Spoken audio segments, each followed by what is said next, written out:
yang kita beribadah tanpa ada pengharapan pahala dari Allah Subhanahu wa taala, ini juga merupakan dhalalul, kata Syekh, kesesatan. Maka harus digabungkan rasa cinta, rasa harap, dan rasa takut. Cinta kepada Allah, harap, ya, kita mengharapkan pahala dari Allah, kemudian takut terhadap azab dari Allah Subhanahu wa taala. Ya, baik. Ikhwafillah rahimani wa rahimakumullah. Kemudian yang berikutnya di sini Syekh membawakan firman Allah Subhanahu wa taala yang insyaallah kita semuanya sudah menghafalnya, ya, yakni firman Allah Subhanahu wa taala yang berbunyi iyyaka na'budu wa iyyaka nasta'in, ya, di dalam surat Al-Fatihah ayat yang kelima.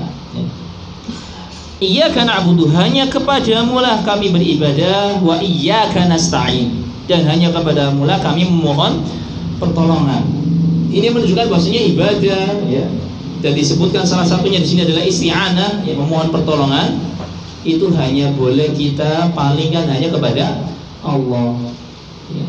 Di sini Allah Subhanahu wa taala, ya, kata para ulama ahli nahwu, ya, ketika menyebutkan di sini model kalimat, ya, ketika di sini iyyaka itu kan seharusnya maf'ul atau sebagai objek ditaruhnya di belakang. Tapi kalau ditaruh di depan artinya menyalahi kaidah sebenarnya, tapi ini pun tidak salah penuh karena ada maksud. Ya, istilahnya kalau dalam ilmu balaghah di sini dikedepankannya maf'ul ini menunjukkan adanya pembatasan, yang mana ya tadi betul-betul ibadah itu hanya kepada Allah Subhanahu wa taala, tidak boleh dipalingkan kepada selain Allah, ya. Tidak boleh dipalingkan kepada selain Allah. Begitu pula meminta pertolongan, ya. Di sini disebutkan secara khusus, ya, dipilihkan, ya, Allah menyebutkan isti'anah, memohon pertolongan itu hanya kepada Allah Subhanahu wa taala, ya. Kemudian yang berikutnya di sini Syekh Hafizahullah taala juga menukilkan firman Allah Subhanahu wa taala di dalam surat Al-Mu'minun ayat 117. Allah berfirman, wa may yad'u ma'allahi ilahan akhar la burhana lahu bih fa innama hisabuhu 'inda rabbih. Barang siapa yang menyeru bersama Allah Subhanahu wa taala sesembahan yang lain, la burhana lah, maka dia tidak punya alasan, ya, tidak punya alasan, ya. Artinya ya apa yang dia lakukan itu adalah kebatilan, ya, adalah kebatilan, ya. Fa innama hisabuhu 'inda rabbih, dan sesungguhnya hisabnya di sisi Rabbnya, yakni Allah Subhanahu wa taala. Jadi orang-orang yang mereka menyembah selain Allah Subhanahu wa taala, ya, mereka akan mendapatkan hisabnya, perhitungannya di sisi Allah Subhanahu wa taala. Bahwasanya perbuatan mereka adalah perbuatan yang, ya, dosa, ya. Maka sebagai catatan keburukan bagi mereka, ya, karena melakukan kesyirikan, menyembah selain Allah Subhanahu wa taala. Innahu la yuflihul kafirun. Kemudian Allah menutup, ya, firman ini dengan firman beliau, innahu, sesungguhnya, la yuflihul kafirun, orang-orang kafir tidak akan pernah beruntung, ya, tidak akan pernah beruntung, ya, keakhiran mereka adalah kebinasaan, ya, kesengsaraan di neraka Allah Subhanahu wa taala, wal iyadzu billah. Ini adalah ancaman bagi orang-orang yang kufur, ya. Makanya hendaknya kita sebagai orang-orang beriman berusaha untuk menjaga keimanan kita sampai kita diwafatkan oleh Allah Subhanahu wa taala. Baik, ikhwafillah rahimani wa rahimakumullah. Kemudian Syekh di sini menjelaskan, wa tauhidul uluhiyah huwa ma ja'ala ilaihi jami'ur rusul. Tauhid uluhiyah, ya, tadi kita mengesahkan Allah Subhanahu wa taala dalam ibadah-ibadah yang kita lakukan adalah sesuatu yang memang diseru oleh para rasul, ya. Bayangkan di sini, tidak hanya nabi kita saja, Nabi Muhammad sallallahu alaihi wasallam, tapi semua rasul dari mulai zamannya Nabi Nuh alaihi salam. Ya, karena Rasul yang pertama adalah Nabi Nuh alaihissalam, ya. Kalau Nabi Adam, beliau bukan sebagai seorang Rasul, hanya seorang Nabi saja, ya, Nabi saja, ya. Karena memang kalau Rasul itu diutus kepada orang-orang yang disitu memang pernah ada pembangkangan, ada kekafiran Rasul. Adapun Nabi Adam, maka umatnya adalah umat yang semuanya beriman, taat, ya. Karena munculnya kesyirikan itu di zaman Nabi Nuh alaihissalam, yang mana awalnya adalah orang-orang saleh meninggal dunia, kemudian dibikin gambar, dibikin patung. Ketika berlalu beberapa generasi, ya, orang-orang fahamnya ini adalah sesembahan, akhirnya disembah. ya, sebagai ilah-ilah bagi mereka. Padahal awalnya mereka adalah orang-orang yang saleh. Ya, orang tua mereka awalnya membuat gambar, membuat patung sebagai penghormatan. Tapi karena berlalunya waktu yang lama, beberapa generasi, kemudian juga bujuk rayu dari syaitan, akhirnya dijadikan sesembahan. Dan itulah munculnya awal kesyirikan di zaman Nabi Nuh alaihissalam, yang mana kemudian Nabi Nuh mendakwai mereka sampai 900-an tahun, ya, 1000 tahun kurang sedikit. Ya, itu dakwanya Nabi Nuh alaihissalam, menyeru kaumnya agar mengesahkan Allah Subhanahu wa taala. Dan ini pun ya menjadi tugas rasul-rasul setelahnya sampai Nabi kita Nabi Muhammad sallallahu alaihi wasallam. Semuanya menyeru agar mereka memurnikan ibadah hanya kepada Allah. Ya. Tidak hanya mengakui Allah sebagai pencipta, tidak hanya mengakui Allah sebagai pemberi rezeki, tapi kita juga harus memurnikan ibadah-ibadah kita, ya. Ketaatan kita itu hanya kepada Allah Subhanahu wa taala semata. Nah, inilah makna dari tauhid uluhiyah. Sehingga ya tadi tugasnya para rasul semuanya. Para rasul menyeru umatnya agar mengibadahi Allah Subhanahu wa taala semata. Wa inkaruhu, kemudian kata Syekh di sini, huwa alladhi awrada al-umam as-sabiqah mawaridal halal. Dan mengingkari tauhid uluhiyah, ya, ketika ada orang yang dia mengingkari tauhid uluhiyah, tidak mau menyembah Allah, tidak mau sholat kepada Allah, tidak mau berpuasa karena Allah, ya, dan berbagai ibadah yang lainnya, ya, mereka ingkar, maka ini merupakan sebab yang menjadikan umat-umat terdahulu terjerembab ke dalam kebinasaan, ya, terjerembab ke dalam kebinasaan. Jadi hati-hati kita, ya, jangan sampai kita mengikuti langkah-langkah orang-orang yang dimurkai oleh Allah Subhanahu wa taala, diazab oleh Allah Subhanahu wa taala dari umat-umat yang terdahulu. Alhamdulillah kita dapat cerita yang sangat lengkap sekali di dalam Al-Quran, bagaimana umatnya Nabi Nuh alaihissalam dibinasakan oleh Allah Subhanahu wa taala karena kufurnya mereka, ingkarnya mereka, tidak mau menyembah Allah, ditenggelamkan, ya. Bahkan tidak tanggung-tanggung seluruh bumi ketika itu tenggelam, ya, tenggelam. Dan yang selamat hanyalah orang-orang yang beriman yang bersama Nabi Nuh alaihissalam naik kapal, ya. Kemudian kita tahu juga umatnya Nabi Lut alaihissalam, ya, juga dibinasakan oleh Allah Subhanahu wa taala karena kekufuran mereka. Begitu pula kaum Samud, ya, kaum Ad, yang mereka kufur, sombong, mengangkat diri, ya. Kaumnya Fir'aun, ya, dibinasakan oleh Allah Subhanahu wa taala. Ini adalah contoh nyata yang kita tahu dari Al-Qur'an tentang keadaan umat-umat terdahulu. Dan kita hendaknya jangan sampai menjadikan diri kita sama seperti mereka, binasa, ya, dibinasakan oleh Allah Subhanahu wa taala karena sebab perbuatan dosa mereka. Maka hendaknya kita menjaga diri jangan sampai terjatuh ke dalam kesyirikan. Kita tetap mengesahkan Allah, ya, kita isahkan Allah dalam rububiyah, dan kita juga isahkan Allah dalam uluhiyah. Salat kita hanya kepada Allah, puasa kita hanya kepada Allah, sembelihan kita hanya kepada Allah, nazar kita hanya kepada Allah. Jangan dipalingkan kepada selain Allah, ya. Seperti zaman sekarang ini banyak sekali, ya, walaupun modern masih ada yang misalnya nyembelih untuk wali fulan, misalnya untuk syekh fulan, ya, nazar untuk fulan, untuk wali fulan. Ini adalah termasuk perbuatan syirik, ya, karena tadi, ya, penyembelihan, nazar itu hanya boleh ditujukan kepada Allah, ya, kepada Allah Subhanahu wa taala. Baik. Khafila rahimani wa rahimakumullah. Kemudian Syekh di sini juga menjelaskan lebih lanjut lagi, ya, menguatkan penjelasan beliau, wa huwa awwaluddin wa akhiruhu wa batinuhu wa zahiruhu. Tauhid uluhiyah ini, ya, adalah awaluddin, pertamanya agama. Artinya merupakan hal yang paling prinsip di dalam agama kita, agar kita semuanya itu mentauhidkan Allah Subhanahu wa taala dalam uluhiyah. Ibadah kita hanya ditujukan kepada Allah. Wa akhiruhu, begitu pula paling akhirnya, ya. Sehingga Allah pun berfirman, ya, menyuruh kita orang-orang yang beriman, ya ayyuhalladzina amanu ittaqullaha haqqa tuqatih wa la tamutunna illa wa antum muslimun. Wahai orang-orang yang beriman, bertakwalah kalian kepada Allah dengan sebenar-benarnya ketakwaan, dan itulah tauhid, ya. Kita betul-betul menjalankan perintah-perintah Allah dan menjauhi larangan-larangan Allah, wala tamutunna illa wa antum muslimun, dan janganlah kalian meninggal dunia kecuali dalam keadaan Islam. Islam.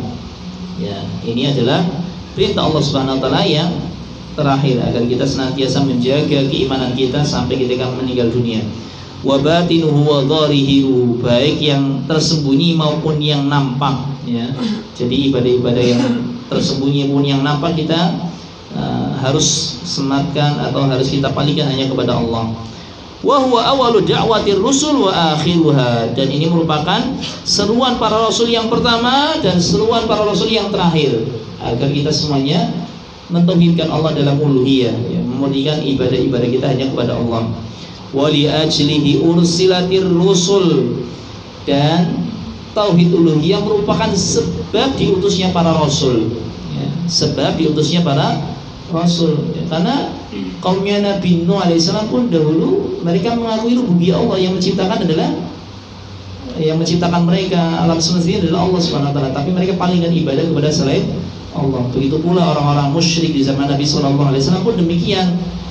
Mereka mengakui rububiyah Allah, tapi mereka tidak mau beribadah, memurnikan ibadah hanya kepada Allah. Mereka menyembah Allah dan menyembah selain Allah.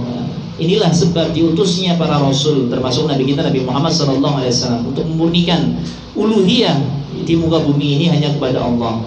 Yang awalnya orang-orang musyrik menyembah berhala dengan berbagai macam bentuknya, kemudian ya, agar menyembah Allah Subhanahu wa taala. Wa unzilatil kutub, begitu pula tauhid uluhiyah merupakan sebab diturunnya kitab-kitab. Kita tahu ada 4 kitab yang Allah Subhanahu wa taala turunkan kepada, ya, beberapa rasulnya. Di antaranya adalah kitab Taurat yang diturunkan kepada Nabi Musa, kemudian kitab Zabur yang diturunkan kepada Nabi Dawud, kemudian kitab Injil yang diturunkan kepada Nabi Isa alaihissalam, dan kitab Al-Quran yang diturunkan kepada Nabi Muhammad SAW.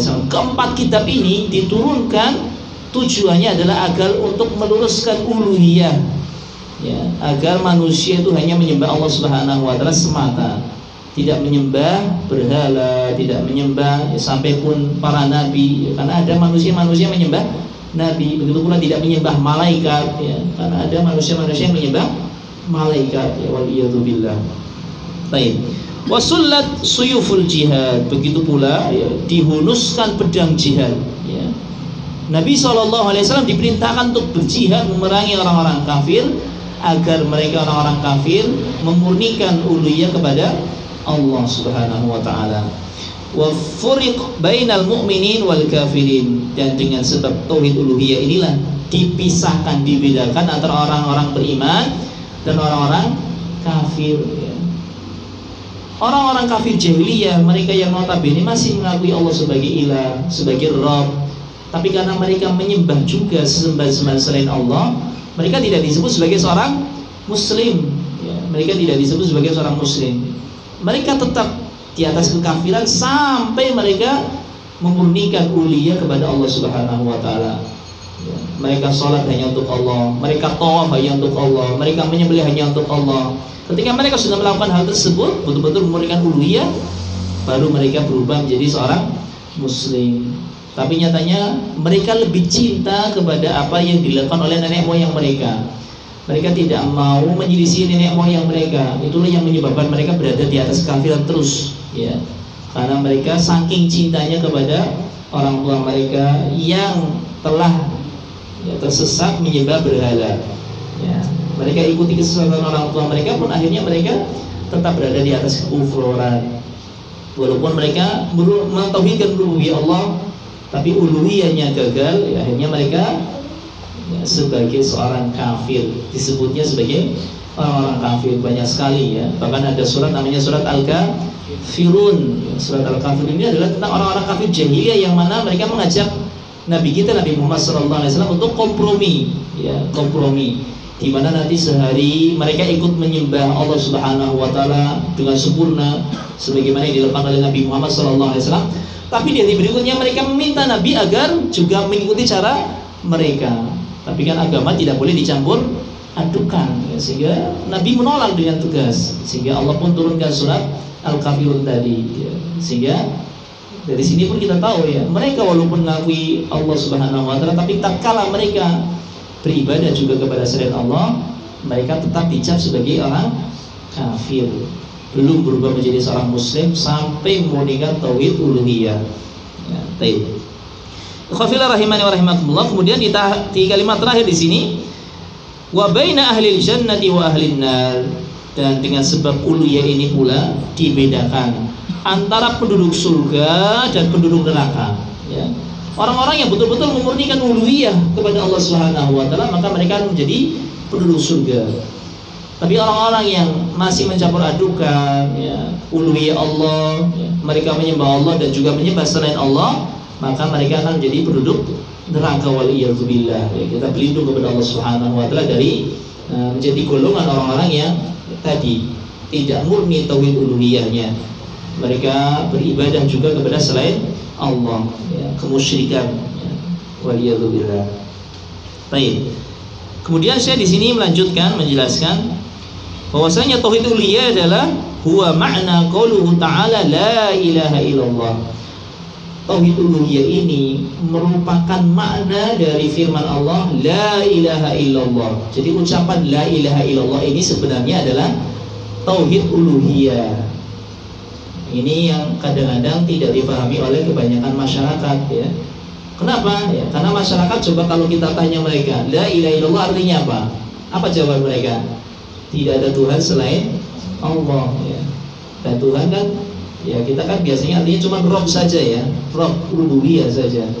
Bahkan mereka kadang-kadang ada yang menyebutkan la khaliqa illallah. Ketika ditanya tentang makna la ilaha illallah, la khaliqa illallah, tidak ada pencipta selain Allah. La raziqa illallah, tidak ada pemberi rezeki selain Allah. Padahal bukan itu yang dimaksud, karena itu hanya dalam konteks rububiyah saja. Padahal makna la ilaha illallah, ya rahimani rahimakumullah, adalah tauhid uluhiyah.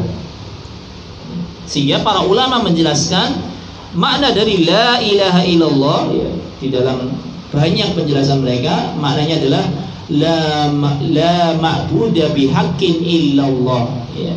La ma'buda bihaqqin illallah, atau salah di antara mereka ada yang mengatakan la ilaha ma'budun bihaqqin illallah. Ya, kalau kata ulama ahli nahwu sharaf yang menjelaskan bahwasanya la ilaha, ya, tidak ada Tuhan ma'budun bihaqqin, yang disembah dengan benar kecuali Allah, kecuali Allah. Jadi maksudnya la ilaha illallah adalah tauhid uluhiyah, agar manusia semuanya itu menyembah Allah Subhanahu wa taala. Ibadah mereka ditujukan hanya kepada Allah Subhanahu wa taala. Cuman banyak manusia yang keliru, ya, salah ketika memahami la ilaha illallah. Mereka hanya mengatakan tidak ada Tuhan selain Allah. Ya betul, tapi arti itu hanya menggambarkan akan rububiyah Allah. Ya, bahwasanya tidak ada Tuhan selain Allah. Tapi yang dimaksud di situ adalah bahwasanya tidak ada Tuhan yang disembah dengan benar kecuali Allah, ya. La ilaha ma'budun bihaqqin illallah. Ya. Kemudian, ya, perhatikan di sini penulis menukilkan firman Allah Subhanahu wa taala di dalam surat As-Saffat, surat Al-Anbiya ayat yang ke-25. Ya, kalau tadi la ilaha illallah dalam surat As-Saffat ayat ke-35. Kemudian di dalam surat Al-Anbiya ayat 25 di sini dinukilkan Allah Subhanahu wa taala berfirman, "Wa ma arsalna min qablika mir rasul illa nuhi ilaihi annahu la ilaha illa ana fa'budun." Inilah makna la ilaha illallah. Dan tidaklah kami mengutus min qablika, para utusan sebelummu, para rasul, illa, kecuali nuhi ilaihi, kami wahyukan kepada mereka, annahu la ilaha illa ana fa'budun, bahwasanya tidak ada ilah yang berhak disembah illa ana, kecuali aku, fa'buduni, maka sembahlah aku.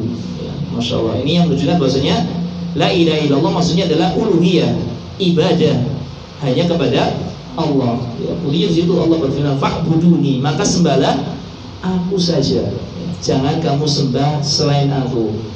Ini adalah makna dari la ilaha illallah, yang mana adalah kandungannya adalah tauhid uluhiyah, ya. Kalimat tahlil, kalimat tauhid disebutnya. Bahkan ada yang menyebutnya dengan kalimat ikhlas, ya, kalimat ikhlas. Karena kandungannya adalah agar kita semuanya mengikhlaskan ibadah hanya kepada Allah Subhanahu wa taala. Ya, baik. Khafilah rahimani wa rahimakumullah. Kemudian di sini Syekh mengatakan, "Wa man kana rabban khaliqan razikan malikan mutasarrifan muhyiyan wa mumitan mausufan bi kulli sifatil kamal munazzahan min kulli naqsin biyadihi kulli syai' wajaba an yakuna ilahan wahidan la syarikalah la tusraful ibadatu illa ilaih." Ya, ini kalimat yang lumayan panjang, tapi kalau diartikan khusus memang agak enak ya. Wa man kana rabban, dan zat yang dia dianggap sebagai rabban, sebagai rabb, ya. Khaliqan, pencipta, raziqan, pemberi rizki, malikan, raja, ya. Mutasarrifan, yang mengatur alam semesta, muhyiyan, yang menghidupkan, mumitan, yang mematikan, mausufan bikulli sifatil kamal, yang disifati dengan sifat-sifat yang sempurna, munazzahan min kulli naqsin, yang suci dari berbagai macam kekurangan atau aib, biyadihi kulli syai', di tangannya segala sesuatu, artinya yang menguasai segala sesuatu, ya. Wajib ayyakuna ilahan wahidan, maka wajib dianggap, diakui sebagai ilahan wahidan, ilah yang satu, sesembahan yang satu. Kalau kita mengakui Allah sebagai ilah, sebagai Rabb, pencipta, pemberi rizki dan seterusnya, maka hendaknya ibadah kita hanya boleh palingan kepada Allah Subhanahu wa taala semata. Kita jadikan Allah sebagai satu-satunya ilah, sesembahan.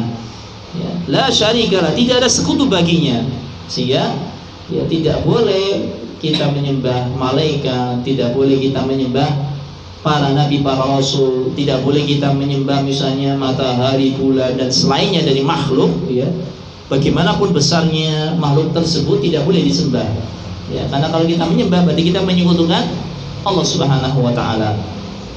Wala tusraful ibadah illa ilaihi, tidak boleh dipalingkan ibadah kecuali kepadanya. Ya, tidak boleh dipalingkan ibadah kecuali kepadanya. Inilah makna tauhid uluhiyah, ya. Tatkala kita mengakui rububiyah Allah, maka konsekuensinya kita harus mengibadahi Allah Subhanahu wa taala semata. Kita memurnikan uluhiyah Allah Subhanahu wa taala semata. Baik. Jam berapa sekarang? Ya, masih sedikit lagi ya. Tapi masya Allah penjelasan tentang uluhiyah ini masih lumayan panjang. Kita akhiri di sini dengan penjelasan terakhir, paragraf terakhir di sini berkaitan tentang uluhiyah ini. Di mana ya di sini dinukilkan firman Allah Subhanahu wa taala dalam surat Az-Zariyat ayat 56, ya, ayat yang sangat fenomenal, yang sangat viral, insyaallah kita semuanya hampir ya menghafal ayat ini karena sering disampaikan oleh para asatidz, para khatib, ya.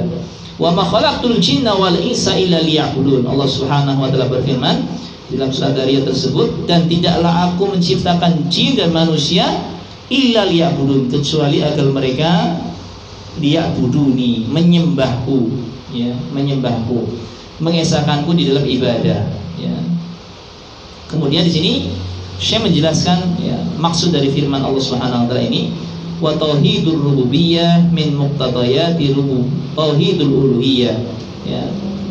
Tauhid rububiyah sebenarnya merupakan konsekuensi daripada tauhid uluhiyah, ya, konsekuensi dari tauhid uluhiyah, dan memang keduanya saling berkaitannya, tidak bisa dipisahkan. Sesuatu yang diakui rububiyahnya ya harus disembah, sesuatu yang disembah maka harus memiliki rububiyah. Itu saling berkonsekuensi, tidak bisa saling dipisahkan, ya. Sehingga kalau nggak punya sifat-sifat Rabb ya tidak boleh disembah, dan sesuatu yang disembah maka harus punya sifat-sifat Rabb, rububiyah. Nah, itu maksudnya. Baik, kemudian Syekh menjelaskan li'annal musyrikin lam ya'budu ilahan wahidan wa inna ma'abadu alihatan muta'addidan. Karena orang-orang musyrik mereka tidak menyembah satu ilah, tetapi mereka menyembah ilah-ilah yang banyak, Tuhan-Tuhan yang banyak. Za'amu annahum tuqarribuhum ila Allahi zulfa. Mereka menyangka bahwasanya ilah-ilah yang disembah itu akan mendekatkan mereka kepada Allah Subhanahu wa taala. wa hum ma'a dzalika mu'tarifuna bi annaha la tadur wa la tanfa wa la tadur. Bersama dengan hal tersebut ya, ketika mereka menyembah selain Allah, mereka paham bahwasanya apa yang mereka sembah selain Allah tidak mendatangkan manfaat, tidak bisa menolak madarat ya. Tidak mendatangkan manfaat dan tidak bisa menolak madarat. Mereka tahu berhala yang mereka sembah mereka buat sendiri dari kayu, dan mereka paham ini tidak bisa mendatangkan manfaat, tidak bisa menolak madarat ya, tidak mendatangkan manfaat, tidak menolak madarat, tapi tetap disembah ya. Tadi karena kecintaan mereka kepada nenek moyang ya, ini fatalnya ya. Kalau nenek moyangnya lurus bisa jadi lurus, tapi kalau nenek moyangnya menyimpang ya akan ikut menyimpang. Ini fatalnya di sini ya. Jangan asal cinta ya. Lidzalika, oleh karena itu lam yaj'alhumullahu mu'minin rahmah li rafi'in bi tauhidir rububiyyah. Oleh karena itu Allah tidak menjadikan mereka sebagai orang-orang beriman walaupun mereka mengakui rububiyah Allah. Tatkala mereka tidak memurnikan ibadah kepada Allah ya, mereka menyembah berhala pula, Allah tidak mengakui mereka sebagai orang-orang yang beriman walaupun mereka percaya rububiyah Allah ya. Bal ja'alahum fi adadil kafirin bi isyrakihim ghairahu fil ibadah. Bahkan Allah Subhanahu wa taala menjadikan mereka termasuk golongan orang-orang kafir karena mereka menyekutukan Allah Subhanahu wa taala dengan selainnya di dalam ibadah. Jadi karena mereka masih menyekutukan Allah Subhanahu wa taala, menyembah selain Allah Subhanahu wa taala, maka mereka tidak disebut sebagai seorang mukmin, seorang muslim walaupun mereka mengakui rububiyah Allah. Inilah pentingnya tauhid uluhiyah. Ya, pentingnya tauhid uluhiyah, dan kesimpulannya kita sampaikan kembali di sini bahwasanya tadi tauhid uluhiyah, tauhid rububiyah itu saling berkonsekuensi. Artinya ya, zat yang kita akui rububiyahnya ya, tadi bisa mencipta, memberikan rizki, mengatur alam semesta, mendatangkan manfaat, menolak madarat, menghidupkan, mematikan ya, maka harus disembah, dan itu hanyalah Allah Subhanahu wa taala. Begitu pula kalau kita menyembah misalnya ya, maka sembahlah yang punya sifat-sifat rububiyah. Jangan sampai sesuatu yang tidak punya rububiyah kok disembah. Ya, tadi semisal patung-patung ya, kok disembah ya, padahal nggak punya rububiyah, maka ini adalah penyimpangan. Sampai pun tadi Nabi nggak punya hak rububiyah, maka tidak boleh disembah. Begitu pula malaikat tidak punya hak rububiyah, maka tidak boleh disembah. Wallahu ta'ala alam bishawab. Ini saja mungkin yang dapat kami sampaikan berkaitan penjelasan tentang tauhid uluhiyah. Semoga menjadi pencerahan dan menjadi kebaikan bagi diri saya pribadi dan juga jamaah sekalian. Wallahu ta'ala alam bishawab. Kita cukupkan dan kita akhiri dengan sama-sama baca doa kafaratul majlis. Subhanakallahumma wa bihamdika asyhadu an la ilaha illa anta astaghfiruka wa atubu ilaik. Jazakumullahu khairan wa akhiru da'wana alhamdulillah. Wassalamualaikum warahmatullahi wabarakatuh.